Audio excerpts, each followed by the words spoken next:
Also, news that we are following today, the Georgia Supreme Court heard arguments in a case that could impact thousands of Georgians who live near the BioLab plant in Conyers. And that's where a fire prompted that massive chemical plume. We saw that in 2024, leading to a shelter-in-place order. People were very concerned, mostly about the long-term health impacts. 11 Live's Grace King shows us what's at stake. We've seen court cases that force companies to pay for credit monitoring before customers notice any credit issues. The state Supreme Court will now decide whether that same standard should apply to medical monitoring.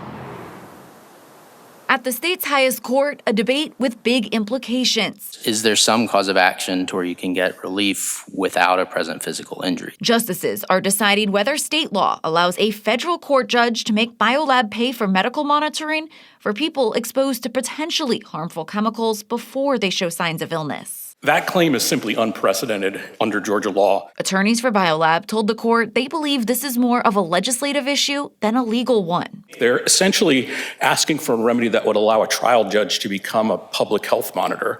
And in this case, the putative class covers potentially 2 million people. But the plaintiff's attorneys say this case calls for a unique remedy. These citizens faced an increased risk of serious, even deadly health complications. Well, some Conyers residents say they showed symptoms right after the fire. And she says, no, you see those white spots there?